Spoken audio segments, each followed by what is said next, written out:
La dernière fois, ya ikhwa, on avait terminé le chapitre de l'asma wal ahkam. Walakin, j'ai eu plusieurs frères, ou il y a eu plusieurs frères qui m'ont posé la question à propos de ce sujet, l'ahkam. Donc on va refaire une petite révision, et puis on va continuer, Inch'Allah. Tout d'abord, l'asma, ya ikhwa. L'asma, quand on parle du chapitre de l'asma, bab ou l'asma, qu'est-ce qu'on veut dire par là? On parle du fait de donner un nom à une personne. Quand on dit Babul Asma, le premier sens qui nous vient à l'esprit, le premier sens qui nous vient à la tête, c'est le fait de donner un nom à une personne. S'il est musulman, s'il applique l'islam, s'il applique le tawhid, le nom qu'Allah lui a donné, c'est muslim, mu'min, muwahhid. Tamam? S'il n'applique pas le tawhid et qu'il commet du shirk, qu'il donne des associés à Allah subhanahu wa ta'ala, qui ne renie pas les fausses divinités adorées en dehors d'Allah Azza wa Jal, on l'appelle Allah Azza wa Jal lui a donné le nom de mushrik, de kafir. Donc ça c'est Babul Asma. Babul Asma. S'il commet un acte de mécréance ou un des annulatifs de l'islam, s'il se moque de la religion, s'il commet de la sorcellerie, s'il tourne dos à l'islam, s'il insulte la religion, s'il insulte le Coran, s'il insulte la Sunna, s'il commet un des annulatifs de l'islam, le nom qu'Allah lui a donné, c'est kafir. Pourquoi? Parce qu'il a commis du kufr. Donc ça, c'est le premier point qui doit nous venir à l'esprit. Le deuxième point, Babul Asma. Babul Asma. Donc on fait une petite révision. Babul Asma, le deuxième point, les noms, on peut se suffire de la langue arabe pour pouvoir donner ces noms à la base. La règle de la langue arabe juge de cela. On peut se suffire d'une règle ou on peut se suffire des règles de la langue arabe pour pouvoir donner ce nom. Yani le fait de donner ce nom à une personne, c'est quelque chose qui est quoi? C'est quelque chose qui est valable dans la langue arabe. Celui qui va faire ash-shurb, on va l'appeler sharib dans la langue arabe. Celui qui va faire ad-darb, on va l'appeler dharib. Celui qui va faire al-qatl, on va l'appeler qatil. Celui qui va appliquer le tawhid, on va l'appeler muslim, muwahhid. Celui qui va commettre du kufr, on va l'appeler kafir. Celui qui va commettre du shirk, on va l'appeler mushrik. Celui qui va commettre un acte de perversité, on va l'appeler du fisq, on va l'appeler fasiq. Celui qui va commettre des bid'ah, on va l'appeler mubtadi'. Yani, le sens qu'on a expliqué, c'est un sens qui est soutenu dans la langue arabe. C'est quelque chose qui est en concordance avec la langue arabe. C'est pas quelque chose qui est en contradiction avec la langue arabe. Dans la langue arabe, on peut donner le nom d'une application à celui qui va faire cette application. Tamam? Et on avait dit aussi, à la base, le troisième point, à la base, on n'a pas besoin forcément d'utiliser cette règle de la langue arabe pour pouvoir donner ce nom. Pourquoi? Parce que le Coran et la Sunna et Ijma' as-Sahaba ont déjà prouvé cela. On n'a pas forcément besoin d'utiliser les règles de la langue arabe pour pouvoir atteindre cette conclusion. Tamam? Walakin supposons que nous n'avions pas de preuves, ni du Coran, ni de la Sunna, ni les explications de Sahaba radhiyallahu alayhim, on aurait pu se suffire de la langue arabe pour pouvoir dire mushrik à celui qui va commettre du shirk. Et pour pouvoir dire kafir à celui qui va commettre du kufr. Donc ça aurait été suffisant. Mais comme on a des preuves du Coran et de la Sunna, à la base, on n'a pas besoin. Là, en ce moment-ci, on n'a pas besoin. Pourquoi? Parce qu'on a des preuves du Coran et de la Sunna. Donc, le quatrième point, tu peux dire quoi? C'est le Coran et la Sunna et le consensus, l'unanimité des ulama qui ont quoi? Qui ont jugé de ces noms. Donc, le fait de donner ces noms, ou ces noms ont été utilisés, ou nous ont été rapportés dans le Coran, dans la Sunna et dans Ijma' as-Sahaba, dans les paroles des ulama, dans les paroles de Sahaba radhiyallahu alayhim. Dans les paroles de Sahaba radhiyallahu alayhim. Le cinquième point, ya ikhwa, c'est justement le fait de comprendre, c'est le fait de savoir que ce nom, le nom mushrik, kafir, il est valable. Ce nom est valable avant la révélation et il est valable aussi après la révélation. C'est un nom qui est valable après la révélation comme il est valable avant la révélation. Tamam? Donc avant la révélation, celui qui commettait du shirk, il était quand même mushrik. On n'a pas forcément besoin d'avoir une preuve pour pouvoir dire que toi tu as fait du shirk donc tu es mushrik. Non. Avant la révélation, avant l'apparition du prophète Muhammad alayhi salatu wassalam, il était connu que celui qui commettait du shirk, il était mushrik. Pourquoi? Parce que le shirk, c'est lakum dinukum. Et le tawhid, c'est waliyadin. Donc le shirk, en réalité, c'est le contraire de l'islam. S'il n'applique pas l'islam, donc il ne peut être considéré comme musulman. S'il n'applique pas le tawhid, s'il n'applique pas la ilaha illallah, il ne peut être considéré comme musulman. Donc il est mushrik. Donc ce nom, il est valable avant la révélation, pendant cette période qu'on a nommée al-jahiliya. Donc il est valable aussi après la révélation. Mafhum? Et on avait cité 2 versets. Al-Bayyinah, le premier verset de Surat Al-Bayyinah, et le 6e verset de Surat Al-Tawbah. On a dit que ces 2 versets sont les bases de ce sujet. Dans Bab al-Asma, tu reviens sur ces 2 sujets. Sur ces 2 versets. Dans Bab al-Asma, tu reviens vers ces 2 versets. Donc, le nom est valable avant la révélation comme il est valable après la révélation. Tamam? Il est valable avant la révélation selon quoi? Ça c'est le point suivant. Il est valable avant la révélation selon la fitra et l'aql. C'est la fitra qui juge que le shirk est en contradiction avec la religion d'Allah et que celui qui commet du shirk, il est mushrik. Il ne peut être considéré comme musulman. C'est l'aql qui juge que le shirk est en contradiction avec le tawhid, avec la ilaha illallah. Tamam? Ça c'était quoi? C'était l'avis des ulama d'Ahl al-Sunnah wal Jama'a. C'était al-wasat entre l'Asha'ira et al-Mu'tazila. Donc l'aql et al-fitra, la conscience et la nature qu'Allah a créée chez l'homme, juge de ce nom, juge de cette réalité. Ça c'est à propos de l'asma. Ça c'est à propos de quoi? Ça c'est à propos de Bab al-Asma. Ça c'est à propos des noms. On a dit qu'il y avait aussi Bab al-Ahkam. ولكن quand j'ai dit Bab al-Ahkam, ça c'est le chapitre des jugements. Quand j'ai cité les 3 catégories, et Bab al-Ta'dhib, j'ai dit que les ulama, ils ont cité quoi? Ils ont cité ces 3 catégories pour un peu plus détailler. Mais ou sinon, en réalité, on n'a pas forcément besoin de quoi? On n'a pas forcément besoin de cette 3e catégorie. Pourquoi? Parce que Bab al-Asma wa Bab al-Ahkam, quand on parle des jugements qui vont venir se poser en fonction du nom que tu vas donner à la personne. Si tu dis par exemple, il est musulman, il y a toute une série de quoi? Toute une série de ahkam que tu vas appliquer pour cette personne. Si tu dis qu'il est mushrik, il y a toute une série de quoi? De ahkam que tu vas appliquer sur cette personne. Tamam? Tu ne vas pas prier derrière lui, tu ne vas pas évoquer Allah pour lui. Et là, tous les ahkam qui se font par rapport à quoi? Par rapport au nom. Ad-du'a, wa nikah, wa ila akhirih. Tamam? Donc ça c'est à propos de quoi? Ça c'est à propos des ahkam. Voilà qu'il ne sait pas de ces ahkam-là qu'on parle en réalité. Ça, quand on dit l'ahkam, ça c'est l'ahkam en fonction de quoi? En fonction de ce que tu dois faire. Tamam? Ça c'est l'ahkam en fonction de ce que toi tu dois faire, ça.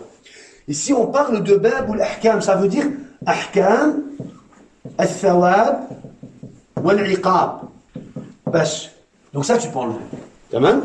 Parce qu'à ce moment-là, wal-adhab, wal-jannah, wal-nar. Tamam? Quand on dit bab ou l'ahkam, quand on fait 2 catégories. Là maintenant, c'est quand on fait 2 catégories. Tamam? Si on aurait fait une 3e catégorie, ce sujet-là, on en aurait parlé ici. Walakin, j'ai remarqué que les frères, il y en a certains d'entre vous qui m'ont appelé, hein, ça a un peu, on va dire, mélangé, on va dire, le sujet. Ici, quand on dit al-ahkam, les jugements qui sont obligatoires sur la personne en fonction du nom qu'il va donner à une autre personne, ça, on ne parle pas de ce ahkam-là. On ne parle pas forcément de cela. On va appeler ça aussi ahkam, walakin ça, c'est ahkam au niveau de mu'amalat. أحكام au niveau du mu'amalat. هل يصلى وراءه؟ هل يدعى له بالرحمة والمغفرة؟ هل ينكح أو هل تنكح مثلا إلى آخره. Vous savez, c'est toutes les applications qui vont se baser sur le nom. Amma ici, quand on parle de l'ahkam, c'est ahkam al-thawab wal-iqab. Tamam? C'est la récompense et la punition. C'est les jugements de la récompense et de la punition. Le jugement du châtiment, le jugement du paradis, le jugement de l'enfer. C'est de ça qu'on parle. Tout le sujet qu'on a cité la dernière fois en dessous de Bab ou de Ta'dhib, c'était pour justement montrer qu'il y a des ahkam qui font partie, on va dire, du même de la première catégorie, et qu'il y a ce qu'on appelle bab al-ta'dhib. Walakin, ce que vous faites, vous pouvez citer al-adhab directement dans bab al-ahkam. Tamam? Donc il y a les noms et les jugements. Les noms et les jugements. Dans les noms, est-ce qu'il y a des ahkam? Oui.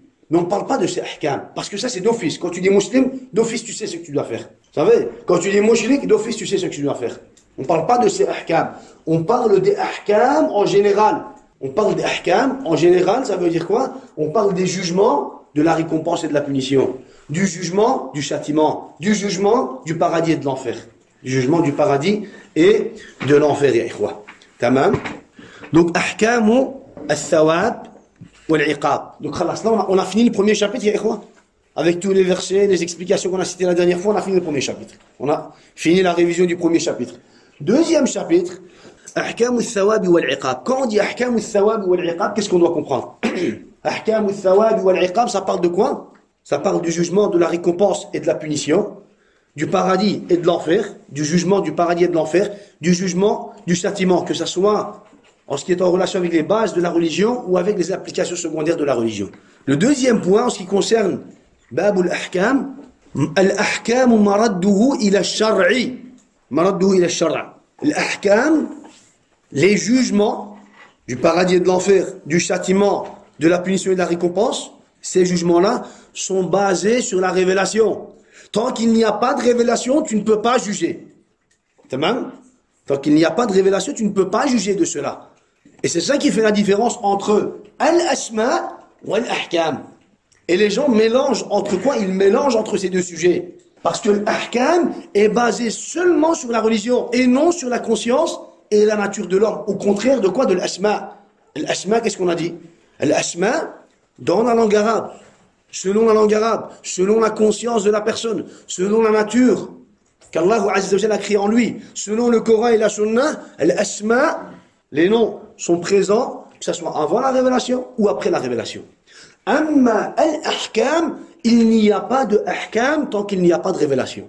Il n'y a pas de punition et de iqab, de punition et il n'y a pas de punition et de récompense, de châtiment, de paradis et d'enfer tant qu'il n'y a pas de révélation. Pourquoi? Maradduhu ila ash-shar', c'est la révélation qui juge de cela. La conscience n'a pas accès à ce domaine.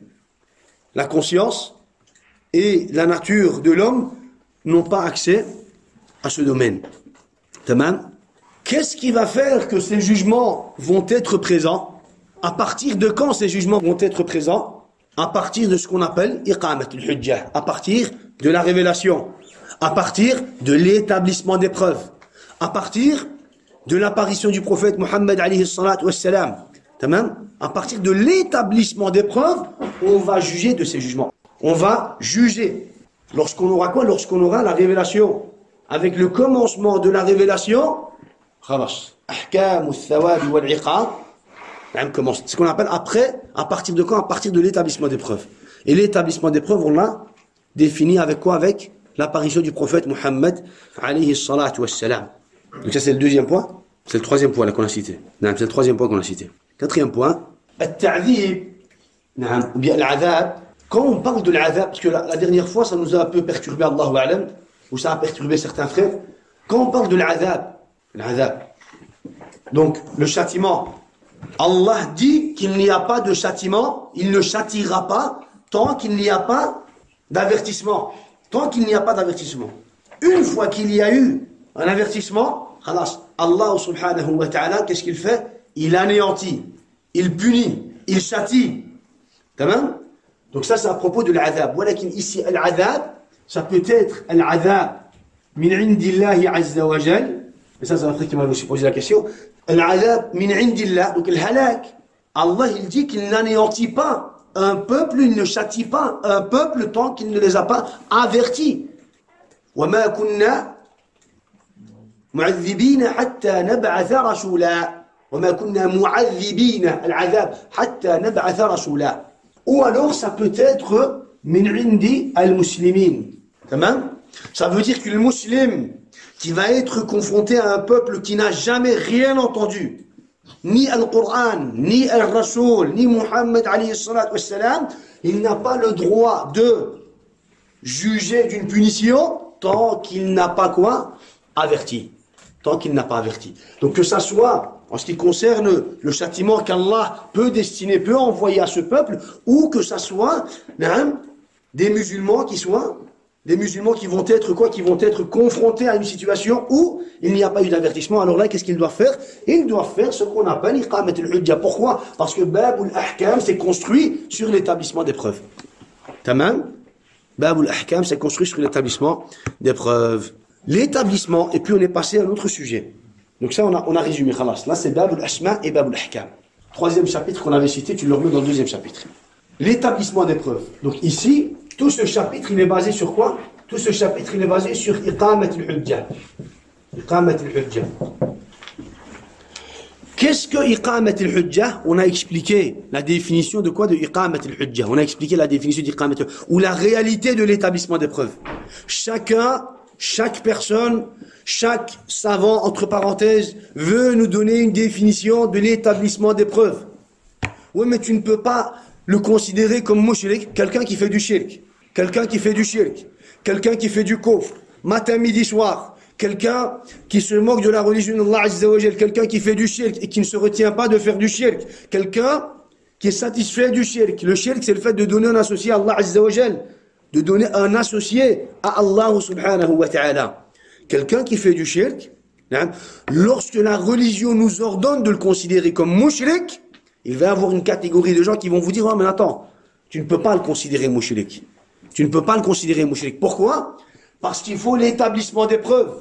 On va lui dire chaud. L'établissement des preuves, c'est pas en relation avec l'asma. C'est en relation avec l'ahkam. Moi, je parle pas d'ahkam. Moi, je te parle de asma. Moi, je te parle de asma. Je te parle du nom qu'Allah lui a donné. Je te parle du nom qu'Allah lui a donné. Toi, tu me parles de l'établissement des preuves. L'établissement des preuves, c'est pour voir sa punition, sa récompense, le paradis ou l'enfer. Ça, c'est un autre sujet. Je ne parle pas de ce sujet. Ne me parle pas d'Iqamat al-Hujja si je ne parle pas de Bab al-Ahkam. Parce que Allah a cité Iqamat al-Hujja avec Bab al-Ahkam. Et puis, en plus de cela, il va te dire, oh, mais Iqamat al-Hujja, tu lui poses la question. En plus, supposons que Iqamat al-Hujja fait partie de la première catégorie. Que veux-tu, toi, par Iqamat al-Hujja? Qu'est-ce que tu comprends? Qu'est-ce qu'on doit comprendre? Alors il va te dire, Iqamat al-Hujja, tu dois aller, tu dois le trouver, tu lui prends le Coran, tu commences à lui réciter, à lui expliquer, il a akhirihim. On va dire, qui a dit ça? Ça, c'est la définition de quel savant? De quel compagnon? De quel alim? Iqamat al-Hujja, comme nous l'a expliqué Allah subhanahu wa ta'ala, c'est l'apparition du prophète. C'est l'apparition du prophète. Iqamat al-Hujja a été lié à l'apparition de quoi? De Rasoul.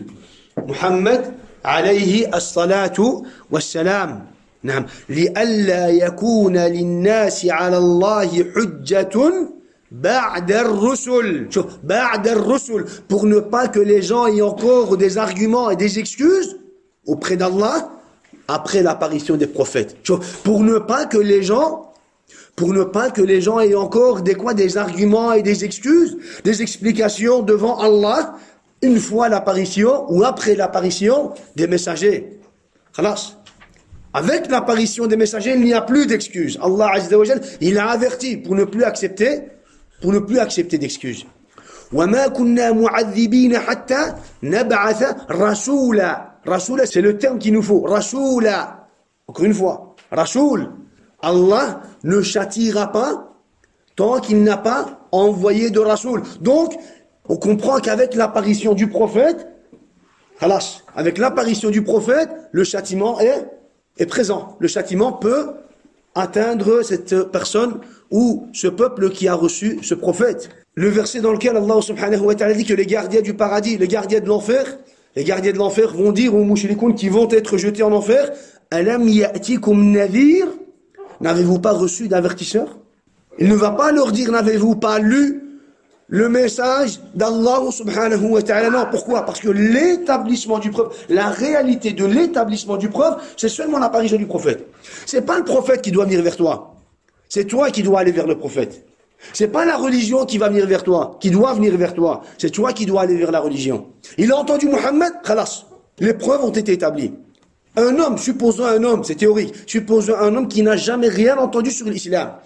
Et il a entendu Muhammad alayhi salatu wassalam, dernier, c'est notre prophète, c'est le dernier prophète, il a entendu, khalas.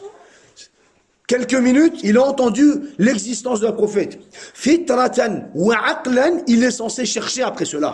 Il est censé chercher après cela. Tamam? Alam ya'tikum nadhir. Dans l'autre verset, Alam ya'tikum rusulun minkum. N'avez-vous pas reçu de messagers parmi vous? Illa laha munzirun wa laqad ba'athna fi kulli ummatin rasulan. Tamam? Ça veut dire que l'établissement des preuves sont basés sur quoi? Les établissements, ou l'établissement du preuve est basé sur l'apparition du prophète Muhammad alayhi as-salatu was-salam. Tamam? Donc si un peuple a entendu le prophète Muhammad, les preuves ont été établies, et si les preuves ont été établies, al-'adhab, le châtiment, et al-ahkam, ahkam al-thawab wal-'iqab, les punitions, et les récompenses, le paradis et l'enfer, les jugements du paradis et de l'enfer, sont valables, sont applicables. Tamam? S'il n'y a pas de messager, s'il n'y a pas eu de messager, c'est qu'il n'y a pas eu d'iqamat al-hujja. S'il n'y a pas eu d'iqamat al-hujja, il n'y a pas de azab, ni de ahkam al-thawab wal-'iqab. Tamam? Quelqu'un qui va commettre du shirk, il va être considéré mushrik. D'office. Il n'y a pas besoin de révélation pour cela. S'il y a eu iqamat al-hujja, alors à ce moment-là, et qu'il est mort sur le shirk, s'il y a eu iqamat al-hujja et qu'il est mort sur le shirk, fahuwa, il est considéré comme mushrik et il est na'taqidu bi'annahu min ahli an-nar. On considère qu'il est quoi? Qu'il fait partie de ahli an-nar. Pourquoi? Ahli an-nar, c'est ça ahkam al-thawab wal-'iqab. C'est le fait de le considérer, c'est le fait d'avoir la croyance, le fait de croire qu'il fait partie des gens de l'enfer. Pourquoi? Parce qu'il y a eu l'établissement des preuves. Il était censé suivre le Coran ou le Sunna. Il était censé unifier Allah Azza wa Jal. Donc, fi dunya, il est considéré mushrik. Wa fi l'akhirah, il est considéré min ahli nar. Min ahli nar. Amma s'il n'y a pas eu de iqamat al-hujja, c'est théorique. C'est théorique. S'il n'y a pas eu d'iqamat al-hujja, c'est pour qu'on puisse comprendre, qu'on puisse faire la différence entre l'asma' et l'ahkam.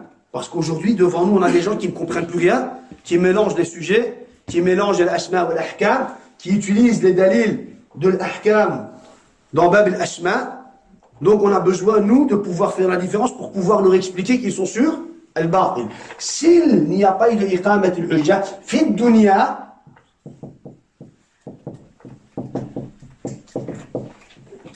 fi dunya, il est considéré comme un mushrik. Il n'y a pas eu d'iqamat al-hujja, pas de révélation. Fi dunya, il est quand même considéré mushrik. Parce qu'il n'a pas le tawhid. Comment considérer quelqu'un musulman s'il n'a pas le tawhid, s'il n'a pas l'islam, s'il n'a pas l'iman, s'il n'a pas la ilaha illallah? Amma fi l'akhirah, fi dunya, il est considéré comme mushrik. Il n'y a pas eu d'iqamat al-hujja, donc il est considéré mushrik fi dunya. Il n'y a pas de ahkam qui vont être appliqués, que ça soit من عند المسلمين وبها عذاب وهلاك من عند الله عز وجل. أما في الآخرة, comme on l'a expliqué, il va à l'imtihan. Il va passer quoi? Il va passer une épreuve. S'il y a eu iqamat al-hujja, à la base, et qu'il est confronté, et qu'il est face à al-muslimin, le musulman, il a le droit de le sanctionner. À la base, s'il y a eu iqamat al-hujja, les musulmans, les musulmans, qu'est-ce qu'ils vont faire? Ils ont le droit de le sanctionner directement sans lui réexpliquer, sans lui établir de preuves. Parce qu'il y a eu iqamat al-hujja. Ça, c'est ahkam, thawab wa iqab. Mais s'il n'y a pas eu d'établissement de preuves, le musulman, il ne peut rien lui faire. Il doit lui expliquer. Tamam? Ça, c'est théorique, ya ikhwa. Ça, c'est théorique. Tamam? Ifham. Ça, c'est théorique. Mafhoum, ya ikhwa, al-an. Là, c'était, on va dire, résumé, walakin mafhoum. تمام باب الأسماء وباب الأحكام تمام. En ce qui concerne, ya ikhwa, ce sujet, pour les ulama de salaf, pour les ulama d'Ahl Sunnah wal Jama'a, il n'y a pas d'empêchement entre le fait de rassembler, il n'y a pas d'empêchement de rassembler le nom, le mot kafir et jahil. Adi, il est kafir et il est jahil. Par exemple, tamam, il est kafir mu'rif, il est kafir mu'anid. Il est kafir mutakabbir, par exemple. Il est kafir jahil. La budda fi hadha al-maqam min tafsil bihi yazul al-ishkal. On a besoin, à ce chapitre, de donner un peu plus d'explications. وهو الفرق بين مقلد تمكن من العلم ومعرفة الحق فأعرض عنه ومقلد لم يتمكن من ذلك بوجه. On doit faire la différence, où il y a une différence entre al-muqallid. C'est qui al-muqallid? L'imitateur, celui qui suit quelqu'un d'autre. Al-muqallid. Il y a une différence entre l'imitateur qui n'est pas capable, non, l'imitateur qui est capable d'obtenir la science, il lui est capable d'apprendre la vérité, d'apprendre le haqq, fa'a'rada anhu. Walakin, qu'est-ce qu'il a fait? Il a tourné dos. Il y a une différence entre l'imitateur qui est capable d'atteindre la science, il est capable d'apprendre la vérité. Walakin, qu'est-ce qu'il a fait? Il a tourné dos. Il a tourné dos. Il fait ce que les gens font. Imitation. Il voit les gens faire du shirk, il fait le shirk. Il voit les gens faire du kufr, il fait du kufr. Il voit les gens rendre le halal haram et le haram halal, il fait la même chose. Walakin, tamakkana min al-ilmi wa ma'rifati al-haqq. Il lui est capable d'apprendre la vérité. Il lui est capable d'atteindre la vérité. Il peut apprendre. Pourquoi? Parce qu'il y a l'ilm. Il est à un endroit où il est à un moment, à une période où il est capable de faire disparaître son ignorance. Il pourrait apprendre. À la place d'imiter, il pourrait apprendre. Voilà qu'il choisit l'imitation. Il choisit l'imitation. Qu'est-ce qu'il fait? Il tourne dos. Il tourne dos. Donc lui, en réalité, dans la religion, comment est-ce qu'on l'appelle? Dans la religion, on ne l'appelle pas jahil. On l'appelle mu'rid. Mu'rid. Walakin, en réalité, il est jahil. Linguistiquement, il est jahil. Parce qu'il n'apprend pas, il imite les gens. Il fait ce que les gens font. Il n'a pas de science. Il est jahil. Walakin, parce qu'il ne s'intéresse pas, parce qu'il ne cherche pas, malgré qu'il est capable. Malgré qu'il est capable. Vous savez, malgré qu'il est capable, puisqu'il ne s'intéresse pas et qu'il tourne dos à l'apprentissage de l'islam, il est considéré comme quoi? Il est considéré comme mu'rid. Il est considéré comme mu'rid. Et on ne l'appelle pas jahil, celui-là, à la base. Ça, c'est une règle dont nous avons besoin. Pourquoi? Pour montrer, pour expliquer aux gens que les gens aujourd'hui qui commettent du shirk, ne sont pas juhal. Ce ne sont pas des ignorants, c'est des mu'ridin. Ces gens-là qui sont capables de faire disparaître leur ignorance, sont capables d'apprendre la vérité, al-haq. Il est capable, il pourrait prendre le Coran al-Karim et lire le message d'Allah et de comprendre le message d'Allah. Voilà qu'il préfère quoi? Il préfère poser une question à un savant entre parenthèses, à un imam entre parenthèses, et l'imiter dans ce qu'il va dire. Donc celui-là, il est considéré mu'rid. Ça sert à rien de venir nous dire, ouais, mais il est jahil et l'ignorance est une excuse. Ça sert à rien de nous parler de l'ignorance. Pourquoi? Ça sert à rien de nous parler de l'ignorance parce que cette personne-là, on va pas l'appeler ignorant, on va l'appeler mu'rid. Tamam? Wa muqallid lam yatamakkan min dhalika biwajh. Et l'imitateur qui n'a en aucun cas cette occasion. Et l'imitateur qui n'a en aucun cas cette occasion. Yani, il peut faire tout ce dont il pourrait faire, il n'atteindra quand même pas al-haq. Tamam? Il est jahil. Donc deuxième, jahil. ومقلد لم يتمكن من ذلك بوجه. Et l'imitateur qui n'a en aucun cas cette occasion. Il pourrait chercher la vérité, il ne trouvera quand même pas la vérité. Parce qu'il n'y a pas de science. Le premier, il ne veut pas. Le deuxième, il ne peut pas. Ces deux catégories de gens sont existantes aujourd'hui. Allez, on peut retrouver des mu'ridin comme on peut retrouver des juhal. فالمتمكن المعرض مفرط تارك للواجب عليه لا عذر له عند الله. لا عذر له عند الله. المتمكن من العلم من التعلم. Celui qui est capable d'apprendre. Celui qui a les moyens. Celui qui a les outils. Celui qui vit une période, un moment où il pourrait apprendre la science. Et qui a choisi justement de tourner dos à la science, à l'apprentissage des bases de l'islam, lui, la udhra lahu inda Allahi mufarritun tarikun lil wajib. Qu'est-ce qu'il a fait? Il a délaissé ce qui lui était obligatoire. Donc, il n'a pas d'excuse auprès d'Allah subhanahu wa ta'ala. Batatan. Quelle que soit sa situation, il n'a pas d'excuse. Il n'a pas de quoi? Il n'a pas d'excuse auprès d'Allah subhanahu wa ta'ala. Mufarrit, muqassir, tarik lil wajib. Il n'a pas d'excuse. La udhra lahu inda Allah. La udhra lahu inda Allah. Quand on parle de l'i'rad ici, quand on parle de l'i'rad, on va en parler, je crois, Allahu a'lam. Quand on parle de l'i'rad, quand on parle du détournement, du fait de tourner dos à la religion, on ne parle pas, comme le dit Cheikh, la yata'allamuhu, la yu'allimuhu, wa la yata'allamu ila akhirih. Ce n'est pas le fait de ne pas apprendre les applications secondaires, ahkam as-salat, un peu de fiqh, un peu de tafsir, on parle pas de ça. Ici, c'est le mu'rid, celui qui est mu'rid à l'apprentissage des bases de l'islam tawhid, de ce qu'il a besoin pour être musulman. Ici, quand on parle de mu'rid, on parle de celui qui est mu'rid, qui a tourné dos et qui a préféré imiter les gens, qui a préféré suivre les gens à la place d'apprendre le haqq, à la place d'apprendre les bases de l'islam, à la place d'apprendre les notions et les principes et les versets et les hadiths dont il a besoin pour pouvoir être musulman. Dont il a besoin pour pouvoir être musulman. Tamam. Donc, la uzra lahu inda Allah. Donc, s'il n'a pas d'excuse, puisqu'il est capable, na'taqidu bi annahu min ahli an-nar. نعتقد بأنه من أهل النار في الدنيا إليه كافر معرض أما في الآخرة فهو من أهل النار. Pourquoi? Parce qu'il avait les outils, parce qu'il y avait إقامة الحجة, parce qu'il y a eu إقامة الحجة, parce que les preuves ont été établies, parce qu'il y avait la science, parce qu'il y avait la science. وأما العاجز عن السؤال والعلم الذي لا يتمكن من العلم بوجه فهم قسمان أيضا. أما الجاهل الغير المتمكن. La deuxième catégorie, l'ignorant qui n'a pas les moyens d'atteindre la science. Cette catégorie est aussi composée de deux catégories. Donc ici, en réalité, tu dois mettre al-mutamakkin, al-mutamakkinu min al-ilm. Min al-ilm. Ici, tu mets al-ghayr al-mutamakkin min al-ilm.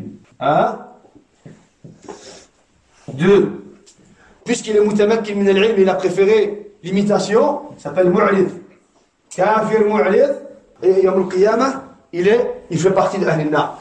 Al-ghayr al-mutamakkin min al-ilm, celui qui n'est pas capable de faire disparaître son ignorance, il n'a pas les moyens, il n'a pas les outils, il fait partie de deux catégories.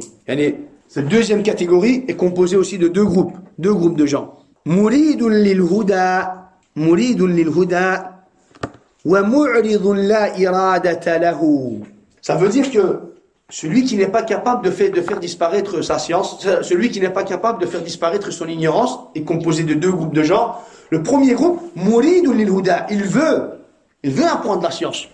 Il cherche. C'est pour cela il dit mu'thirun lahu, muhibbun lahu, ghayru qadirin alayhi, wala ala talabihi li'adami man yurshiduhu, fahadha hukmuhu hukmu arbab al-fatarat wa man lam tablughu ad-da'wa. Cette deuxième catégorie, c'est quelqu'un qui veut apprendre la vérité. C'est quelqu'un qui veut apprendre la vérité, il aime la vérité, il cherche, mais il n'a pas les moyens, il n'y a pas de science. Cette personne, quand on dit Ahl al-Fatra, on parle de cette catégorie des gens.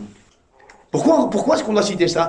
Parce qu'aujourd'hui, à tort et à travers les Murji'a, les Jahmiya, à tort et à travers Ahl al-Fatra, les Ahl al-Fatra. C'est qui Ahl al-Fatra? Pourquoi est-ce qu'il parle d'Ahl al-Fatra? Pour dire qu'aujourd'hui, soi-disant, mais Ahl al-Fatra, au temps du prophète, c'était des gens qu'Allah subhanahu wa ta'ala, yawm al-qiyamah, avant la période du prophète, Ahl al-Fatra, Allah subhanahu wa ta'ala, qu'est-ce qu'il va faire? Il va, yawm al-qiyamah, il va les éprouver. D'où tu as ramené ce jugement? Qui t'a dit ce jugement? Cite-nous un verset, un hadith à propos de ce jugement. Qui sont Ahl al-Fatra? Deuxième groupe de la deuxième catégorie, c'est quoi? Le premier groupe de la deuxième catégorie, c'est ceux qui ne sont pas capables de faire disparaître leur ignorance. Ils sont sur le shirk, ils sont sur le kufr. Fi dunya, ils sont kafirs. Fi dunya, ils sont une fois kafirs, parce qu'ici on parle de la catégorie des kuffars. Si fi dunya, ils sont kafirs. Ils sont mushrik, parce qu'ils n'ont pas de science. Et si tu n'as pas de science, tu ne peux pas savoir la réalité de l'islam. Et si tu ne sais pas la réalité de l'islam, tu ne peux pas appliquer l'islam. Et si tu n'appliques pas l'islam, tu ne peux pas être musulman. Donc ils n'ont pas de science, ils n'ont pas les outils. Mais le problème, eux, ils n'ont pas les outils. Et malgré cela, ils sont mushrikin. Mais la différence, c'est qu'ils veulent apprendre. Ils cherchent leur jugement yawm al-qiyamah comme le jugement de Ahl al-Fatra. C'est quoi le jugement d'Ahl al-Fatra? Yumtahanoun, al-imtihan. Ici en dessous tu mets al-imtihan. Tamam? Ici en dessous tu mets l'imtihan. Regardez maintenant, deuxième catégorie. Deuxième groupe de la deuxième catégorie. Deuxième groupe de la deuxième catégorie. Mu'ridun. لا إرادة له ولا يحدث نفسه بغير ما هو عليه. Imaginez-vous le premier groupe des juhal, le premier groupe de ceux qui ne sont pas capables de faire disparaître leur ignorance, il est considéré fi dunya comme mushrik. Malgré qu'il n'a pas les moyens de faire disparaître son ignorance. Ça. Que dire de celui qui lit le Coran al-Karim? Que dire de celui qui connaît le Coran al-Karim et qui récite le Coran al-Karim matin, midi, soir? Que dire de celui qui construit le masajid? Que dire de ces gens-là qui ont tous des programmes de din dans leur téléphone? Donc d'office, ici au qiyas ma'al fariq. Allez, vous faites une comparaison, mais une mauvaise comparaison. Les gens aujourd'hui, ça c'est théorique, les gens aujourd'hui, ils ne font pas partie de la deuxième catégorie. Ils font tous partie de la première catégorie. Parce qu'ils sont capables de quoi? De faire disparaître leur ignorance. Ici, on ne parle pas de gens qui n'ont pas les moyens de faire disparaître leur ignorance. Ici, on parle des gens, des imitateurs. Aujourd'hui, c'est l'I'rad. Porte ouverte à l'I'rad aujourd'hui. Voilà qu'il y a le Jahmiya et le Murji'a. On parle de ça pour les Jahmiya et le Murji'a. Pour les Jahmiya et les Murji'a, eux, c'est quoi? Quelle que soit la situation, c'est Ahlul Fatra et c'est des Juhal. Subhanallah. Donc, deuxième catégorie, Mu'adid, la iradata lahu. Wala yuhaddithu nafsa bighayri ma huwa alayh. Il est sur le shirk, rien ne l'intéresse. Il est content là où il est bien comme il est. Il ne se dit pas qu'il devrait peut-être chercher la vérité. La yuhaddithu nafsahu. C'est quelqu'un qui est bien comme il est. Il est bien comme il est. Il ne veut pas chercher plus loin. Il n'a pas cette envie de chercher, de trouver la vérité. Il ne fait pas travailler, il ne veut pas faire travailler sa conscience. Et sa fitra. Il préfère rester là où il est. Est-ce qu'il est capable de faire disparaître son ignorance s'il cherchait? Est-ce qu'il est capable ou pas? Non, non. Parce qu'on parle de celui qui n'est pas capable. Vous savez, ça c'est la catégorie, c'est le deuxième groupe de la deuxième catégorie. Yani lui, il est bien là où il est, il ne s'intéresse pas à apprendre la vérité, il veut faire comme il veut, il ne cherche pas après le haqq, mais même si en réalité il aurait voulu chercher après le haqq, il ne l'aurait quand même pas trouvé. Il l'aurait quand même pas trouvé, subhanallah. Alors, وَكِلَاهُمَا عَاجِزٌ. Les deux sont incapables d'atteindre le haqq. Les deux. Il dit, quand on parle de Ahl al-Fatra, il dit, on parle de celui murid lil khayr, mu'thirun lahu, muhibbun lahu, yabhathu anhu, yajtahidu fil wusuli ila al-haqq, lakin, khalas. Il n'arrive pas. Amma lui, il est bien là où il est. S'il cherchait ce qu'il trouverait, non. Malgré ça, fi dunya il est mushrik, et fi l'akhira il fait partie de l'ahl al-nar. Amma l'awwal, le premier, c'est comme si en réalité il disait, Ya Rabbi law a'lamu dinan khayran mimma ana alayhi ladintu bihi, ou laduntu bihi. Alors, le premier, c'est comme s'il disait, aucune science, aucune connaissance, aucun moyen pour apprendre la science. Walakin sa situation, en lui, sa situation, c'est comme s'il disait, Ya Rabbi, si je savais une religion meilleure que la mienne, j'aurais fait, je l'aurais accepté. Oh mon Seigneur, si je savais qu'il y a une religion meilleure que celle que j'ai en moi-même, ou des applications que tu aimes plus que ce que je suis en train de faire, j'aurais accepté et je me serais soumis. J'aurais délaissé ce dont je suis en train de croire en ce moment-ci. Je ne sais que ce que je sais. Je ne sais pas plus que ce que je sais. Il n'y a pas de science, il n'y a rien. C'est ce que je sais. Mais le deuxième, il dit والثاني راض بما هو عليه لا يؤثر غيره عليه ولا تطلب نفسه سواه ولا فرق عنده بين حال عجزه وقدرته. Aucune différence. Il n'a aucune envie, aucune volonté. Il est bien là où il est, il est bien comme il est. C'est facile de venir et de dire aujourd'hui, ouais mais Ahl al-Fatra, de quel Ahl al-Fatra tu parles? C'est qui Ahl al-Fatra? C'est facile de dire aujourd'hui, ah c'est des Juhal. De quel Juhal tu parles toi aujourd'hui? Il n'y a pas de Juhal. Celui qui a les moyens d'apprendre et qui n'apprend pas, on ne le considère pas Jahil. Donc, al-udhru bil jahl, l'excuse par ignorance, n'est pas de son contexte à la base, n'est pas de son chapitre. Parce qu'il y a la science aujourd'hui, partout il y a la science. Il n'y a plus aujourd'hui un endroit où il y a plus aujourd'hui un endroit où l'islam n'est pas arrivé. Il n'y a plus aujourd'hui un endroit où les gens de cet endroit n'ont pas entendu parler de l'islam. Il n'y a plus. C'est pour ça que je dis que c'est théorique. C'est théorique. On doit le comprendre. Pourquoi? On doit comprendre pour répliquer al-Jahmiyya, al-Murji'a ou al-Zanadiqa. Tamam. Amma ou sinon, les preuves ont été établies. Et c'est clair. ففرق بين عجز الطالب وعجز المعرض فتأمل هذا الموضع. Il y a donc une différence entre عجز الطالب, l'incapacité de celui qui cherche, et عجز المعرض, l'incapacité de celui qui a tourné dos. المهم il dit بل الواجب على العبد أن يعتقد أن كل من دان بدين غير دين الإسلام فهو كافر وأن الله تعالى لا يعذب أحد إلا بعد قيام الحجة عليه بالرسل. Là maintenant il va revenir et rebondir sur quoi? Sur une règle.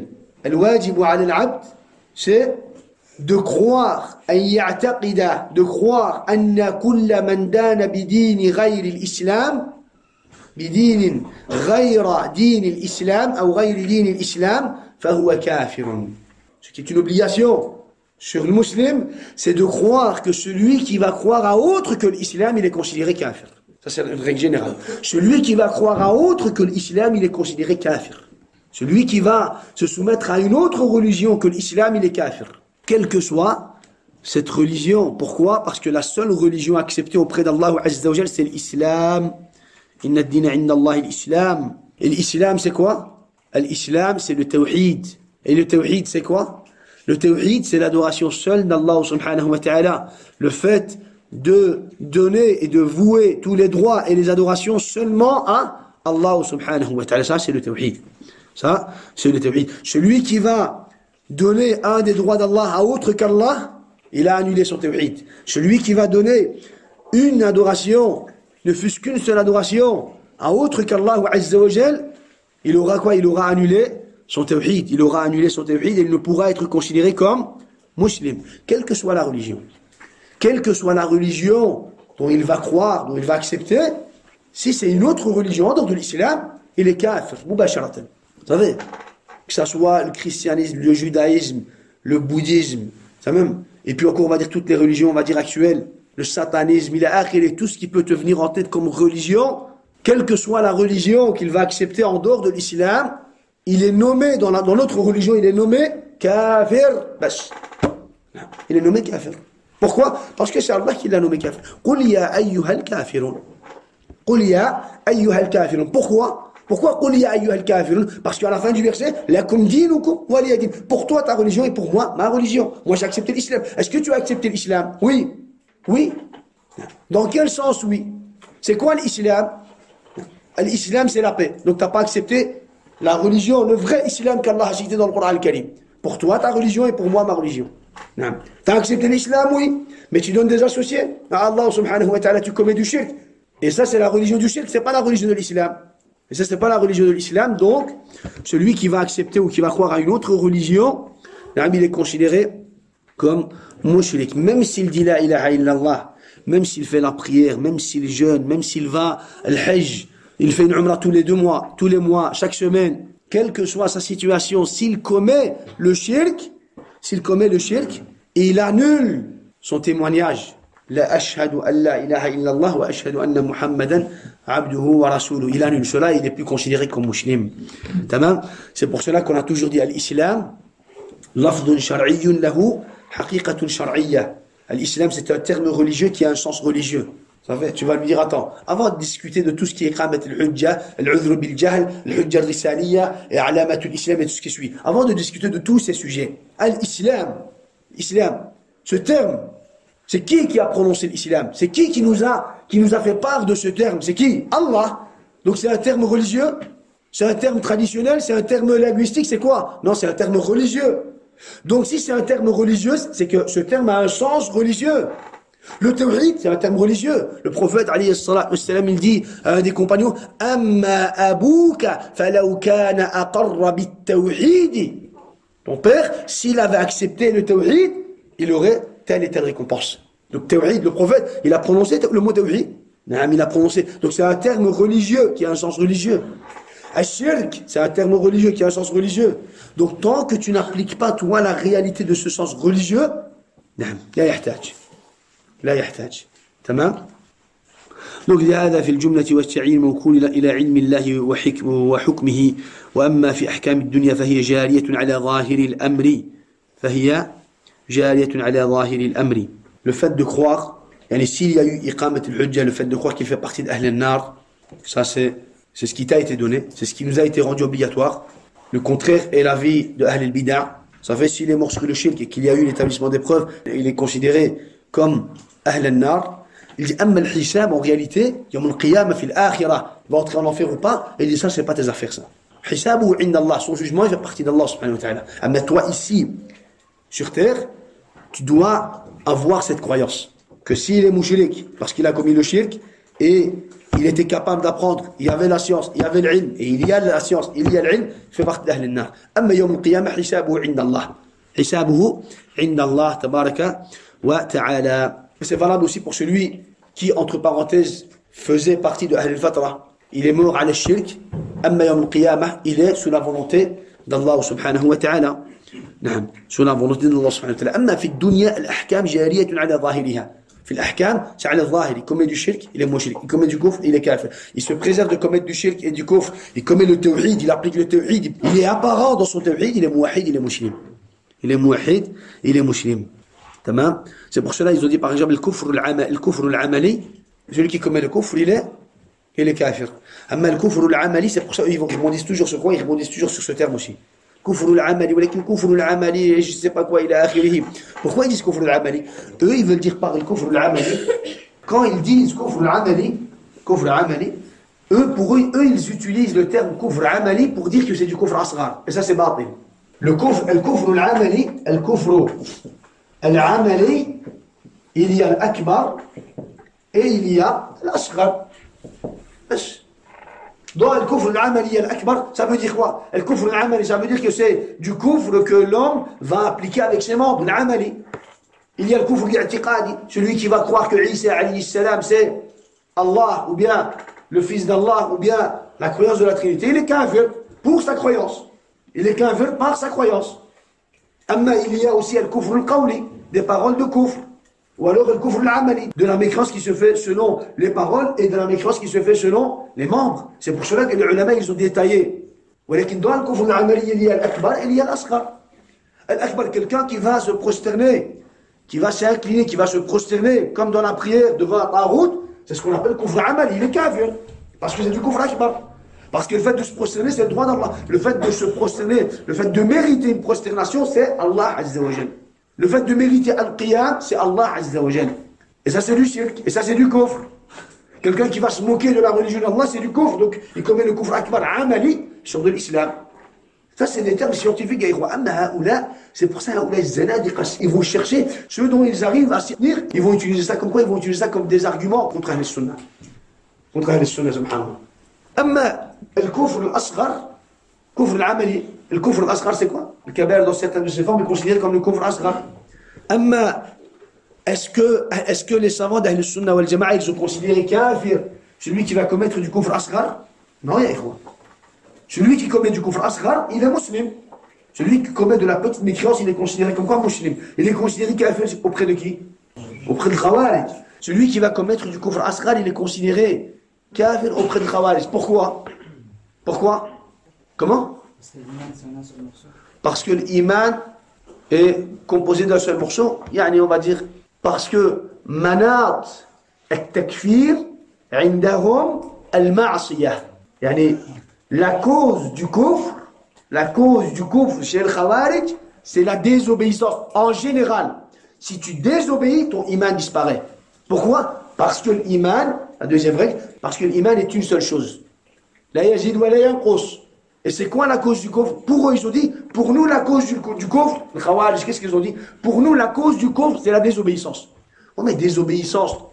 Dans le Coran Karim, on voit bien qu'il y a des actes de désobéissance qui peuvent être commis par qui? Par les musulmans. Le musulman, il pourrait commettre, on va dire, un acte de désobéissance, il pourrait commettre des saraïs, des kabaïr. Non, ils ont dit, s'il y a une désobéissance, khalas, l'iman, yazoul l'iman. Non. Walakin nous, qu'est-ce qu'on dit? Ahl-Sunnah wal Jama'a, ils ont dit, la cause de la mécréance, c'est le kufr akbar. C'est le shirk akbar. C'est le kufr akbar et le shirk akbar. Tamam? Dans quelle situation le kufr asghar peut se transformer en du kufr akbar? Avec quoi? Avec quelle application en plus? La croyance. Avec la croyance, ou alors, mais la croyance dans quel sens? Comment la croyance? Donc la croyance, c'est ce qu'on appelle al-istihlal. La croyance que c'est halal. As-sara'ir, al-kaba'ir, celui qui va commettre le petit kufr, il n'est pas kafir, il est musulman. Sauf, à la base, il est musulman. ولكن s'il a en lui l'istihlal, al-riba, c'est haram. Al-riba, c'est haram. Tamam? C'est un grand péché, c'est du kufr asghar. Mais s'il a l'istihlal, s'il a fait l'istihlal, il l'a considéré halal, il est kafir. Il est kafir. Pourquoi? Parce qu'il a rajouté une application en plus. S'il a considéré halal As-sariqa. As-sariqa, c'est quoi? C'est kaba'ir. Non, c'est kaba'ir. Mais s'il le considère halal, shurb al-khamr. C'est sarair. S'il le considère halal, istihlal, ça devient quoi? Ça devient du kufr akbar, ya akhi. Ça devient du kufr akbar. C'est pour ça que les ulama, ils ont détaillé tout ça. Les ulama, ils ont détaillé. Mais aujourd'hui, tu vas trouver, on va dire, l'imam, du quoi il va commencer à donner des explications n'importe quoi et n'importe comment. Ça, c'est trop facile, ça. Les ulama, ils ont écrit des bouquins, ils ont expliqué pendant des pages et des pages, ils ont expliqué. Là, je vous ai cité la parole vraiment résumée, ou sinon, subhanallah, il donne des exemples. Ajib. Al-Muhim. Tamam. Donc, en réalité, à propos de toutes les catégories, il n'y a qu'une seule exception. صح؟ مريد للهدى لا يقدر عليه بلا يقدر له. Une seule catégorie. Et ça, c'est même pas en ce qui concerne la vie ici sur terre, parce qu'ici sur terre, il est quand même considéré mushrik. C'est en ce qui concerne Yawm al-Qiyamah. Yawm al-Qiyamah, subhanallah. Tamam. Ou sinon, l'i'rad, comme on l'a dit, l'i'rad, le fait de tourner dos, yani, le détournement, comme on l'a dit ici, c'est yani, le détournement, ya ikhwa. Les ulama, ils ont dit ici, c'est en plus du kufr, parce que même s'il n'a pas les moyens d'apprendre la science, même s'il n'y a pas de science, il est quand même kafir. Ça? S'il n'est pas musulman, s'il n'a pas oublié le tawhid. Ça? Walakin en plus de cela, malgré que lui, il a, s'il fait l'i'rad, qu'est-ce qu'il fait? Il rajoute du kufr sur son kufr. Il rajoute du kufr. C'est pour ça que les ulama, ils ont dit, jama'a bayna al-kufrayn. Le mu'rid, en réalité, il rassemble entre deux kufrs. Le mu'rid, il rassemble entre deux péchés, le kufr et l'i'rad. Le kufr et l'i'rad. Et comme on le sait, il y a quoi? Il y a, le kufr peut augmenter comme il peut diminuer. Innama an-nasi'u ziyadatun fi al-kufr. An-nasi', le fait de jouer avec les mois sacrés, ziyadatun fi al-kufr. C'était un plus dans le kufr des mécréants de la Mecque, de Quraysh. C'est pour cela. Quelqu'un qui va commettre un naqid min nawaqid al-islam et un autre qui va commettre 10 naqid min nawaqid al-islam, c'est pas pareil, ya ikhwa. Yawm al-Qiyamah, c'est pas pareil. Mais ici sur terre, dans tous les cas, tous les deux sont considérés kafirs. Et tous les deux sont considérés min ahli an-nar. Amma Yawm al-Qiyamah, c'est pas pareil. Quelqu'un qui va commettre du kufr, mais en plus de son kufr, il ne va pas arrêter de se moquer du prophète Mohammed et de rabaisser le prophète Mohammed. Lui, son kufr et son châtiment, Yawm al-Qiyamah et sa punition Yawm al-Qiyamah, ne sera pas comme un kafir, on va dire, qui n'a pas forcément, on va dire, cette moquerie envers le prophète alayhi salatu wassalam. C'est normal, les quoi. Kufr ziyada. Innama an-nasi'u ziyadatun fil kufr. Ils vont être châtiés pour leur kufr, mais en plus de cela, comme ils ont joué avec les mois sacrés, ils vont souffrir encore plus. Parce que c'est de la mécréance sur de la mécréance. Et ça, c'est l'i'rad.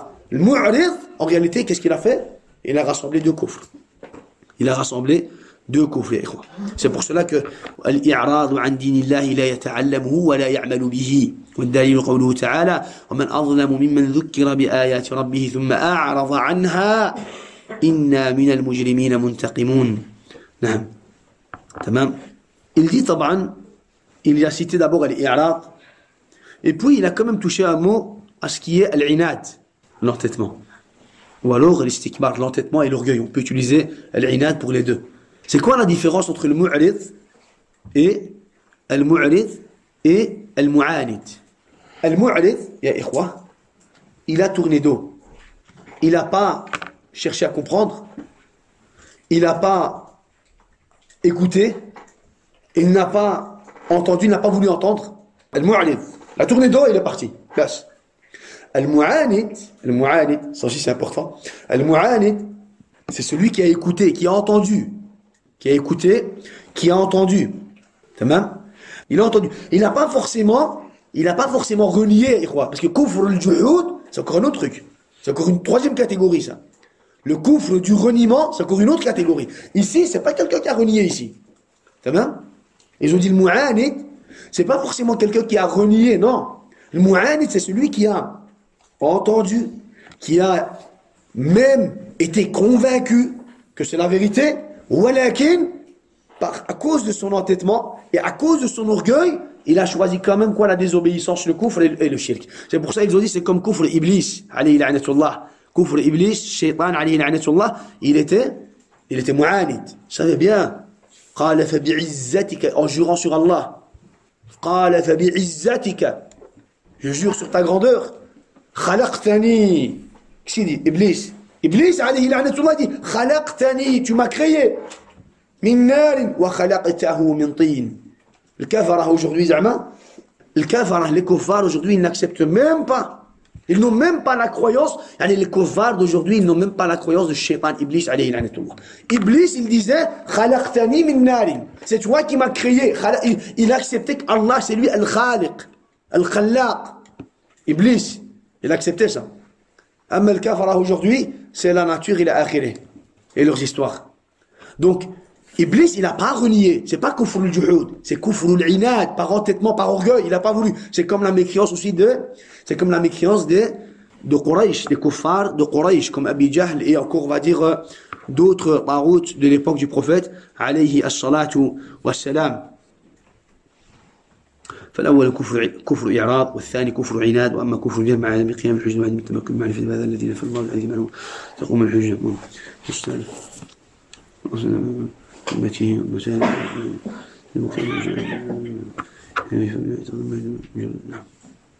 Donc là, on en a fini avec tout ce qui est, on va dire, on était toujours dans le chapitre de l'Hujja al-Risaliya. Et l'Hujja al-Risaliya, c'est avec la continuité de Bab al-Ahkam. Tamam? L'Hujja al-Risaliya, c'est avec la continuité de Bab al-Ahkam. Tamam, ici, ya ikhwa, un point. Lorsqu'on parle de Iqamat al-Hujja, la différence entre Iqamat al-Hujja et Fahm al-Hujja, on en a parlé ou pas, ikhwa? Peut-être on a touché un mot, Allah va comme ça vite fait, on va quand même retoucher un mot. Iqamat al-Hujja, la différence entre l'établissement des preuves et la compréhension des preuves. La différence entre l'établissement des preuves et la compréhension des preuves. Encore une fois, lorsque tu vas par exemple parler avec quelqu'un qui commet du shirk, qui commet du kufr akbar, tu vas le considérer comme mushrik, directement le mourdi et le jahmil va te dire non, ça tu peux pas. Pourquoi? Parce qu'il n'a pas compris. Parce qu'il n'a pas compris la hujja. Il n'a pas compris ce que tu lui dis. Il doit comprendre. Est-ce qu'il y a vraiment une condition comme celle-ci? Non. On a expliqué en disant que l'établissement des preuves se faisait avec l'apparition du prophète Muhammad alayhi salam. En plus de cela, il n'y a pas de condition qui dit qu'il doit comprendre. Qu'il doit comprendre les preuves. Parce que celui qui va citer, ou ceux qui citent la compréhension comme condition, ils doivent citer aussi le fait d'être convaincu comme condition. Vous savez, on doit leur dire, si vous citez la compréhension comme condition, vous êtes censé aussi citer le fait d'être convaincu comme condition. Vous savez, il a compris, mais il est peut-être pas convaincu. Donc si tu cites toi la compréhension, tu es censé citer aussi le fait d'être convaincu, la conviction. Vous savez, puisque ce n'est pas le cas, tu n'as pas le droit, où il n'y a pas justement cette condition qui dit qu'il faut qu'ils comprennent, on va dire les preuves. Ça c'est le premier point. Deuxième point, ils ont dit, si vraiment il y avait cette condition, à la base si vraiment il y avait cette condition, la compréhension des preuves, il n'y aurait qu'une seule catégorie de kuffar, ça n'aurait été que les mu'anidin. Les mu'anidin, pourquoi? Parce que le mu'anid, c'est celui c'est celui qui va entendre, qui va même être convaincu. Il va comprendre et puis il va renier. Vous savez, le mu'anid, c'est celui qui va entendre, qui va comprendre et qui va choisir quand même malgré cela le kufr. Donc on va lui dire, si toi tu cites la compréhension, donc pour toi, le mécréant, la seule catégorie de mécréant, c'est le mu'anid. Il est censé comprendre. Il est censé être convaincu, et puis s'il choisit malgré cela le kufr, alors là on va lui dire qu'il est kafir. Et ça c'est quoi? Et ça c'est batil. Parce qu'il y a plusieurs catégories de mécréance. Kufru i'rad, kufru juhud, kufru na'am takabbu, kufru istikbar, kufru iba, kufru jahl. Il y a plusieurs catégories de kufr. Parce qu'il y a des kuffars qui ne comprennent pas, parce qu'il y a des kuffars qui ne comprennent pas forcément les preuves. Il y a des kuffars qui ne comprennent pas les preuves du Coran et de la Sunna. Aujourd'hui, quand tu donnes le Coran al-Karim à un kafir, tu lui dis, tiens, Ali, tu lui expliques, tu prends les versets un par un et tu lui expliques. Il comprend? Il comprend pas. Il comprend pas, Kuffar Quraysh, ils ont compris? Ils n'ont pas compris. C'était des Arabes. Kuffar Quraysh, c'était des Arabes. Il y en avait parmi eux qui avaient compris et qui ont choisi la mécréance, mais d'autres qui ne comprenaient pas. Comment ça se fait? Comment ça se fait qu'on va renier toutes ces fausses divinités, ces intermédiaires pour adorer un seul Dieu? C'est étrange, c'est bizarre, comment? On va renier toutes ces fausses, on va renier tous ces intermédiaires pour adorer un seul Dieu? Vous comprenez pas? Ça fait, ils comprenaient pas. Donc, et malgré cela, le prophète, alayhi salam, il les a considérés comme kuffar. On comprend qu'il n'y a pas de condition qui dit qu'ils doivent comprendre. La compréhension, c'est pas une condition. La compréhension, c'est pas une condition. On va citer une parole. Taman, comme vous l'avez remarqué, depuis le début, on a varié. Dans quoi on a varié? Dans les paroles. Pour montrer que la croyance, l'aqida, tous les savants, depuis le début jusqu'à la fin, ils ont tous la même croyance. Il n'y a pas de différence entre leur aqida. Il n'y a pas de divergence sur les sujets du tawhid, de l'iman. Al-iman billah, al-tawhid, la ilaha illallah. Il n'y a pas de divergence sur le fait que le musulman, la personne ne sera considérée comme musulmane que lorsqu'elle aura renié les tawarit, le shirk et les mushrikin. Il n'y a pas de divergence sur ça. Il n'y a pas de divergence que celui qui va commettre du shirk ou qui va être satisfait du shirk, il est mushrik. Il n'y a pas de divergence. Celui qui va commettre du kufr, il est kafir. Il n'y a pas de divergence que l'homme ne sera considéré musulman que lorsqu'il va appliquer la négation et l'affirmation. Il n'y a pas de divergence sur ce sujet-là. Parce que dans le tawhid, il n'y a pas de quoi, il n'y a pas de jahl, il n'y a pas de divergence. C'est pour cela que lorsqu'un savant était questionné sur le tawhid, il était questionné, est-ce qu'il y a de l'ignorance, est-ce qu'il pourrait avoir de l'ignorance en ce qui concerne le tawhid? Il disait, التوحيد ليس فيه جهل هل أحد يجهل الشمس? Il disait, le tawhid, il ne peut pas y avoir de jahl, il ne peut pas y avoir d'ignorance. Est-ce qu'il y a quelqu'un parmi vous qui ignore le soleil? Est-ce qu'il y en a un parmi nous qui ignore l'existence du soleil? Il disait, فالتوحيد أظهر من الشمس. Le tawhid, c'est encore plus clair et plus visible que le soleil. Subhanallah. C'est ça, ikhwa. Notre religion, notre croyance, c'est quelque chose de visible, de clair. Allahu Akbar. C'est encore plus clair que le soleil. Le soleil avec le tawhid, c'est encore plus clair. Il n'y a pas d'ignorance. C'est plus clair, c'est plus visible, c'est plus... Subhanallah. Ajib. هل أحد يجهل الشمس? Est-ce qu'il y a quelqu'un qui peut ignorer le shams? Le soleil? Non. خلاص. Donc, tawhid, personne ne peut ignorer le tawhid. Al-Muhim, il dit à ikhwa, il parle, il explique. C'est juste une parole où il parle de iqamat al-hujja, l'établissement des preuves et la compréhension. Il cite, tout d'abord, il cite les trois sujets. Vous vous rappelez des trois sujets, ikhwa? On avait dit premier sujet, deuxième sujet, troisième sujet. Dans l'islam en général. Dans l'islam, il y a trois catégories de sujets. Les sujets qui font partie des bases de l'islam, les sujets qui sont connus dans la religion par nécessité, et al-masail al-khafiyya. Al-masail al-khafiyya, les sujets dans lesquels il y a des ambiguïtés. On ne va pas dire des sujets ambigus, mais on va dire des sujets dans lesquels il pourrait y avoir des ambiguïtés. Des ambiguïtés. Tamam. Il parle, il explique. Alors il dit walakin asl al-ishkal, le problème chez vous, chez ces gens-là, annakum lam tufarriqu bayna qiyam al-hujjati wa bayna fahm al-hujjah. Le problème chez vous, c'est que vous n'arrivez pas à faire la différence entre l'établissement des preuves et la compréhension des preuves. C'est ça votre problème. L'établissement des preuves et la compréhension des preuves. Il n'arrive pas à faire la différence. Il dit أكثر الكفار والمنافقين لم يفهموا حجة الله مع قيامه عليها أو مع قيامه عليهم.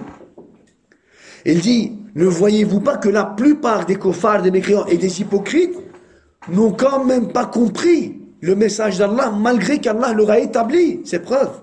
Vous n'arrivez pas à faire... Votre problème, c'est que vous n'arrivez pas à faire la différence entre l'établissement des preuves et la compréhension des preuves. La majorité, il dit la plupart des mécréants et des hypocrites,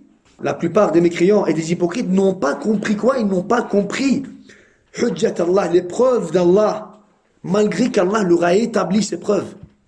Dans le verset 44 de Surat Al-Furqan, ne voyez-vous pas qu'Allah dit Am tahsabu anna aktharahum yasma'una aw ya'qiluna inhum illa kal-an'ami bal hum adallu sabila. Am tahsabu anna aktharahum yasma'una aw ya'qilun. Penses-tu que la plupart d'eux entendent et ils réfléchissent? Penses-tu que la plupart d'entre eux entendent et réfléchissent? Inhum illa kal an'am. Ils ne sont que comme des bestiaux. Bal hum adallu sabila. Et même encore plus pire. Et même encore plus pire. En réalité, est-ce qu'ils entendaient? Est-ce qu'ils entendaient l'épreuve, ikhwa? Ils entendaient l'épreuve. Allah Azza wa Jal dit, penses-tu qu'ils entendent et qu'ils réfléchissent? Penses-tu que la plupart de ces gens-là entendent et réfléchissent? Oui, ils entendent. Mais non, ils n'entendent pas dans le sens où ils ne comprennent pas. Ils vont entendre l'épreuve de la part d'Allah, hujjatullah qa'ima alayhim. Il n'aurait pas pu avoir une personne qui va expliquer l'islam de la meilleure façon que Muhammad alayhi salatu wassalam. Malgré ça, le prophète, il l'aura expliqué, il l'aura avec douceur, avec hikmah, avec maw'idha, ila akhirih, targhib wa tarhib, il l'aura expliqué. Walakin malgré cela, Allah dit, am tahsabu anna aktharahum yasma'una aw ya'qilun. Penses-tu que la plupart d'eux entendent et réfléchissent? Yani, l'aql. Oui, ils entendent, mais non, ils n'entendent pas. Ils entendent seulement, on va dire des paroles, mais ils n'entendent pas dans le sens où ils n'acceptent pas. Pourquoi? Inhum illa kal an'am. Ils ne sont que comme des bestiaux. Ils ne sont que comme des bestiaux. Les animaux, ils comprennent, les rois. Les bestiaux, ils comprennent? Non. Chauffe. Ils ne sont que comme des bestiaux. Mais s'ils sont comme des bestiaux, ils ne vont pas comprendre. Les mouchrikoun, ils vont comprendre. Allah dit, ils ne sont que comme des bestiaux. Donc si toi, tu commences à essayer d'expliquer, on va dire, un sujet à un animal, il va comprendre ou pas? Il ne va pas comprendre. Il ne va pas comprendre. Allah, il dit, ils ne vont pas comprendre. Ils ne vont pas comprendre. Ouais, mais il devrait d'abord comprendre qu'il est en train de commettre du shirk pour qu'on puisse le considérer comme mouchrik. Ça, c'est son argument. Il va pas comprendre. C'est pas à toi de lui donner. C'est pas toi qui va lui mettre la compréhension dans sa tête, dans son cœur. Allah dit qu'ils entendent, mais qu'ils n'entendent pas. Allah dit qu'ils sont comme des bestiaux. Un animal, tu lui expliques tant que tu veux, il va quand même pas comprendre. Belhum adal. Ils sont encore plus pires que les bestiaux. Pourquoi? Les ulama disent comment ça se fait? Parce que l'animal, subhanallah, ceux qui vont chez des fermiers, ils voient cela directement d'eux-mêmes. Quand le berger il va appeler les moutons, il fait un bruit, il fait un son, et tous les moutons, tous se rassemblent, on va dire, autour du berger. Ils ont dit, Belhum adal, sont encore plus pires que les bestiaux. Pourquoi? Parce que les animaux, les moutons, les animaux, ils ont un propriétaire, un sahib. Ça fait. Quand ils entendent la voix de leur sahib, ils savent bien ce qu'ils doivent faire. Ils doivent venir. Ils entendent la voix du berger, ils savent ce qu'ils doivent faire. Et ils obéissent. Ils obéissent. Enfin, il y en a qui, ça dépend, on va dire, des lieux, mais ils obéissent. Amma l'insan, hada al-makhlouq, quand il entend le message de son Seigneur, il n'obéit quand même pas. Donc dites-moi billahi alaykum, lequel des deux est plus intelligent? L'insan qui a l'aql, qui a le fitra, qui a l'ayn, qui a le basar, qui a le sam', qui a le lisan, qui est capable d'analyser, de comprendre, mais qui est capable d'atteindre à des conclusions, qui entend le message d'Allah et qui le refuse et qui ne le comprend pas et qui ne l'accepte pas, ou bien l'animal qui répond à l'appel de son Seigneur. Lequel des deux est plus intelligent? L'homme qui ne répond pas à l'appel de son Seigneur, ou bien l'animal qui répond à l'appel de son Seigneur? Subhanallah. Balhum adallu sabila. Balhum adallu sabila. Naam. Il rapporte cela comme preuve. Donc il dit, wa qiyamul hujjah naw'un wa bulughuha naw'un. On comprend que ces personnes-là, malgré qu'ils n'ont pas été capables de comprendre, Allah il dit, ils ne comprendront pas. Et ça c'est un verset. Ou sinon Allah subhanahu wa ta'ala il dit, Allah a scellé leur cœur, Allah a scellé leur vue, Allah a scellé leurs oreilles. Ils ne pourront pas entendre, ils ne pourront pas voir, ils ne pourront pas comprendre. Pourquoi? Mais malgré ça, ils sont quand même kuffar. Ils sont quand même kuffar. Et puis il te cite un deuxième argument, il te dit, regarde les khawarij. Les khawarij, ikhwa. Le prophète, qu'est-ce qu'il dit à propos des khawarij? Aynama laqitumuhum faqtuluhum. Là où vous les voyez, tuez-les. C'est théorique, théorique, que de la théorie. Aynama laqitumuhum faqtuluhum. Tamam? Il dit, Sharru qatla tahta adim as-sama'. Sharru qatla tahta adim as-sama'. Ce sont les plus mauvais, le qatla, les plus mauvais morts, les corps qui ont été tués, les plus mauvais corps morts sous le ciel. Une fois qu'ils ont été tués, les plus mauvais, c'est le khawarij. C'est le khawarij. Le prophète, il dit, si j'étais vivant, à leur époque, je les aurais combattus. C'est pour ça que les ulama, ils ont divergé. Est-ce qu'ils sont le Khawarij, est-ce qu'ils sont considérés comme kuffar ou pas? Il y a deux avis, même si on va dire, le Jumhur, on va dire, même s'ils ont, on va dire, penché sur le fait qu'ils ne sont pas considérés comme mécréants. Et il y a, on va dire, d'autres savants de l'hadith qui les ont considérés comme mécréants. Il y a aussi une petite divergence entre deux compagnons. ولكن à la base, les ulama ont dit, على ظاهر النصوص يمرقون من الدين. Dans certaines riwayat, يمرقون من الإسلام. كما يمرق السهم من الرمية. Ou alors dans une autre, يمرقون من الدين. C'est quoi qui a fait que les Khawarij, ils sont fait dhalal? C'est quoi, Ikhwa? Attends, les Khawarij, est-ce que les preuves leur ont été établies? Les Khawarij.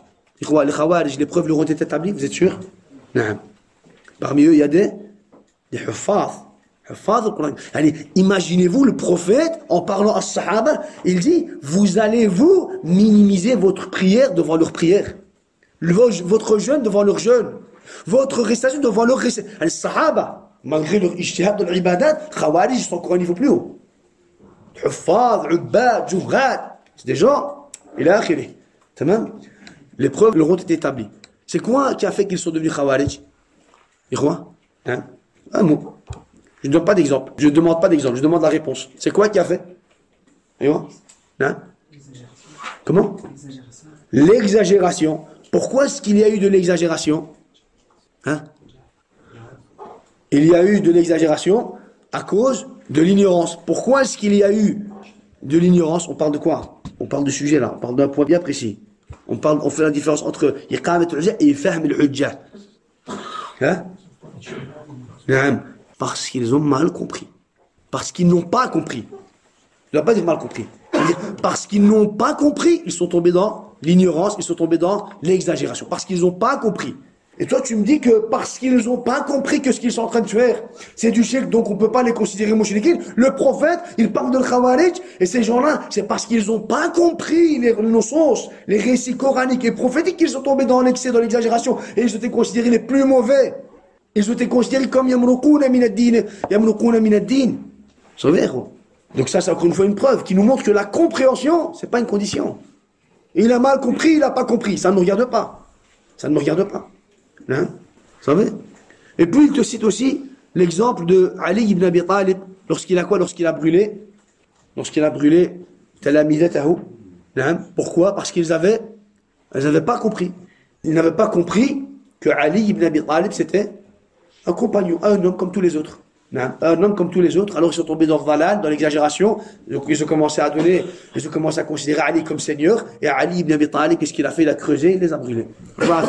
Rafida kuffar, il les a brûlés. La compréhension, si c'est une condition, pourquoi Ali les a sanctionnés, les a punis?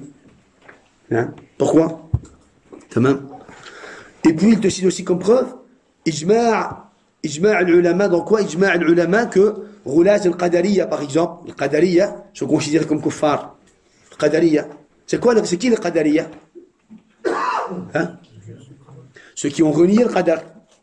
Pourquoi ils ont renié le Qadar? Parce qu'ils n'ont pas compris. Tout simplement, pourquoi ils ont renié le Qadar? Parce qu'ils n'ont pas compris. Mais comment ça se fait que malgré qu'ils n'ont pas compris, ils ont été considérés kuffar? Parce que la compréhension, c'est pas forcément une condition. Parce que la compréhension, c'est pas une condition. C'est pas avec ton esprit et ton intelligence que tu vas comprendre. C'est Allah qui va te donner la compréhension. C'est pour ça que le musulman, il croit que al-hadi, c'est Allah. Wa abdul hadi, c'est le musulman. Tamam? Khalas. On va clôturer, Inch'Allah. Donc, on a compris que la compréhension n'est pas forcément quoi? N'est pas forcément une condition. Que la compréhension n'est pas forcément une condition. Tamam, ya ikhwan. Voilà qu'il juste un point. Ici, comme je l'ai dit, c'est seulement de la théorie ici, ikhwan. Et quand on a fait la part des différentes catégories, on fait les différentes catégories pour comprendre. Quand on a devant nous quelqu'un qui va commencer à nous mettre des doutes et qui va commencer à expliquer l'islam n'importe comment, on sait bien, dans notre tête, ça fait une structure. Tac, tac. Ah, il parle de cette catégorie, mais il rapporte les preuves de d'autres catégories. Vous savez? Et il a tout mélangé. Bab al-Asma al-Ahkam, il a tout mélangé. Vous savez? On doit comprendre ça. Mais au jour d'aujourd'hui, quand on regarde notre situation, il n'y a plus s'il a reçu les preuves, on va regarder, il n'y a plus ça. Aujourd'hui, il a reçu les preuves. Il n'y a pas, je veux dire, une deuxième possibilité où je veux dire, il n'a pas reçu les preuves, ou il faut lui établir les preuves, il a arrêté. Tamam? Donc comme je l'ai dit, ça c'est quoi? Ça c'est vraiment de la théorie. C'est pour ça, l'imam Ahmed, il disait ولا أعرف اليوم أحدا يدعو قد بلغت الدعوة كل أحد وإنما كانت الدعوة في أول الإسلام. L'imam Ahmed, il dit, je ne sais pas aujourd'hui quelqu'un qui établit l'épreuve. L'imam Ahmed, à son époque, il dit, je ne sais pas aujourd'hui quelqu'un qui établit l'épreuve. قد بلغت الدعوة. C'est fini. La da'wa, elle a atteint son sommet. La da'wa a atteint son sommet. Et la da'wa, قد بلغت الدعوة كل أحد. La da'wa a atteint toute personne. Il n'y a plus une personne qui n'a pas entendu. Non, tout le monde a entendu. À l'époque de l'imam Ahmed, imaginez-vous. وإنما كانت الدعوة في أول الإسلام. Ça, l'établissement des preuves, ce sujet-là, c'est au début de l'islam. C'est fini. Après, c'est fini. Après, ça, c'est un chapitre clos. Il est fermé. L'établissement des preuves, attends, ça s'est réalisé, il a reçu, il a pas reçu, il a compris. Ça, c'est fini. C'était au début de l'islam, ça. Et ça, c'était au début de l'islam. Tamam? Donc, c'est pour ça que je dis que c'est de la théorie. C'est de la théorie et ce n'est pas, comment est-ce qu'on dit? C'est pas un sujet qu'on va apprendre pour le mettre aujourd'hui en application. Pour le mettre en application. Ça reste seulement théorique. المهم بارك الله فيكم وجزاكم الله خيرا سبحان ربك رب العزة عما يصفون وسلام على المرسلين والحمد لله رب العالمين. Normalement je voulais terminer aujourd'hui ولكن خير, on va arrêter Inch'Allah. ولكن il nous reste encore un vers et puis on va commencer le livre Inch'Allah. Peut-être même on va commencer le livre la fois prochaine si je vois que on arrive à Inch'Allah, on arrive à faire le paragraphe qui nous reste en une demi-heure, on commencera le livre la fois prochaine Inch'Allah. تمام؟ نعم. إن شاء الله بارك الله فيكم.